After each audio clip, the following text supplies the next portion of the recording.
This is Optimal Startup Daily, episode 89, 5 Reasons to Take a Crappy Job by Isaac Morehouse of isaacmorehouse.com. And hi again, I am Dan. I am your host and narrator here on the podcast, and this is where I read to you from some of the best blogs on entrepreneurship. We take these great blog posts and we get permission from the authors to share them with you. And thank you to Email Octopus, which gives you all the essential tools you need to get started with email marketing, including customizable sign-up forms, autoresponders, and list segmentation. I can tell you that we tried it and we were super impressed with how easy it is to get started. Right now, Email Octopus is offering Optimal Startup Daily listeners 50% off their first month. So visit emailoctopus.com/OSD or quote code OSD50 at signup. For 50% off of your first month of email marketing, visit emailoctopus.com/OSD or quote code OSD50 at signup. For now, let's get right to our post as we optimize your life. 5 Reasons to Take a Crappy Job by Isaac Morehouse of isaacmorehouse.com. If you want to be really good at whatever you do, I recommend getting some crappy work experience while you're young. Mop floors, work a cash register, haul junk, install drywall, dig ditches, clean bathrooms, or some kind of job that has no pre-existing skill requirement.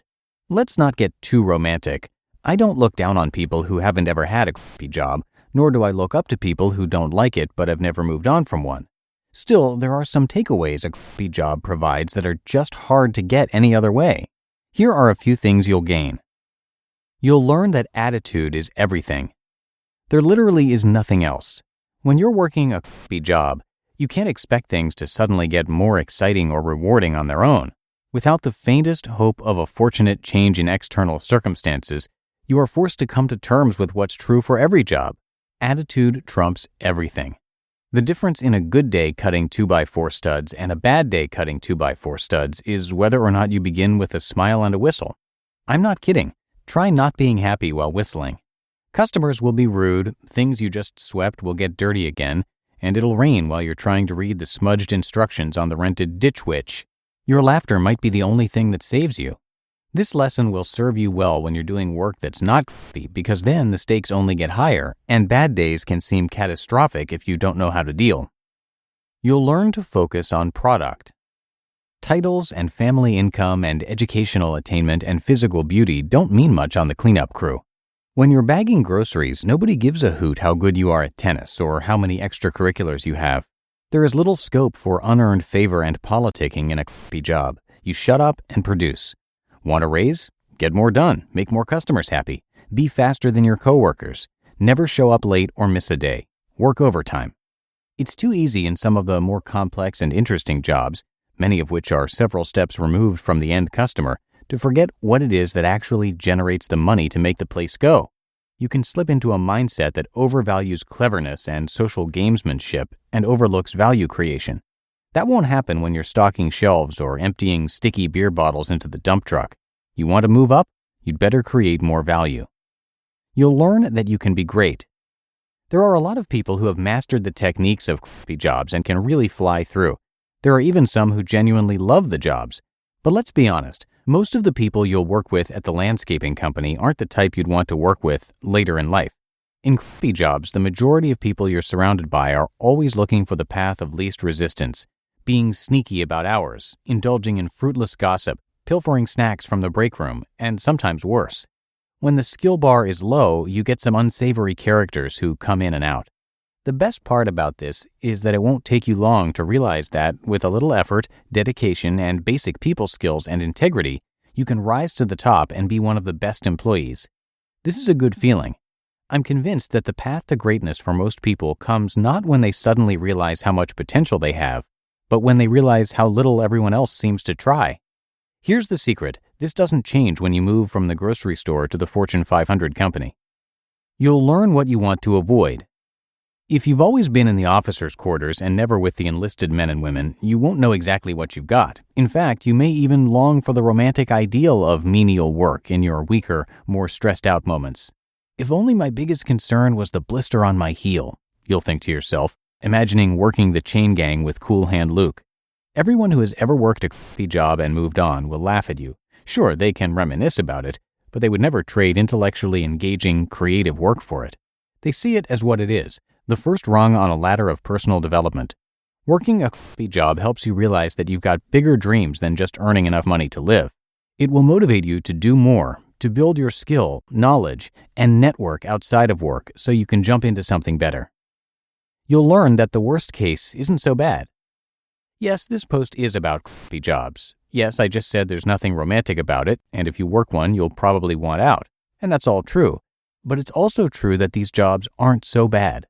You can only really know this if you've had one.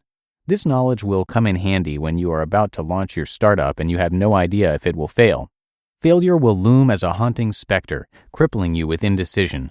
What will happen if I'm wrong and this thing fails? That's when the memory of your crappy job will be like a warm blanket. You'll smile and realize that the worst case isn't so bad. So what if your business fails? So what if no one will hire you afterwards? The worst that can happen is you'll downgrade to a small apartment and mow lawns or ring up customers. You've been there. It's not death. That's as far as the fall can go. There's comfort and courage in that. And by the way, when I say crappy jobs, I'm painting with a broad brush. I realize that these jobs are not crappy at all to some people. I do not mean to insult. I quite enjoyed most of my crappy jobs while they lasted. My goal is for you to imagine a job that you think would be crappy, something you know you don't want to do for the rest of your life, something that doesn't require much skill to start with, and something that no one will be impressed by at cocktail hour. You just listened to the post titled 5 Reasons to Take a Crappy Job by Isaac Morehouse of isaacmorehouse.com.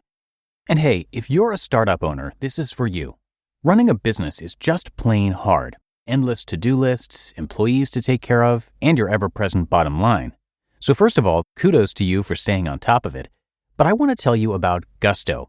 Gusto built an easier and more affordable way to manage payroll, benefits, and more. They help over 100,000 businesses with tasks like automated payroll tax filing, simple direct deposits, free health insurance administration, 401ks, onboarding tools, you name it, Gusto made it easy. 94% of customers say Gusto streamlines payroll and benefits, and we know that they do that for us here on the Optimal Living Daily team. We use Gusto for both payroll and benefits, and we can tell you they really care about the small business owners they work with. Their support team is attentive and helpful, and since money can be tight right now, you'll get 3 months free once you run your first payroll. Just go to gusto.com/OSD and start setting up your business today. You'll see what I mean when I say easy. Again, that's 3 months of free payroll at gusto.com/OSD. gusto.com/OSD. And I want to give a big thanks to Isaac before I go today. He's the founder and CEO of Crash, the career launch platform, and he previously founded and currently serves as an advisor to Praxis, a startup apprenticeship program. And when he's not with his wife and kids or building his company, he can be found playing guitars, reading, writing, getting angry watching sports teams from his home state of Michigan, or enjoying the beach. He has a ton of great content on his site, isaacmorehouse.com, and he also has a podcast called Office Hours that covers career and life advice, which is also worth checking out. All right, that's going to do it for today. I thank you so much for being here and listening all the way through, and I'll be back with you tomorrow for the Tuesday show, where I'll have a guest post from Money Mini Blog and where your optimal life awaits.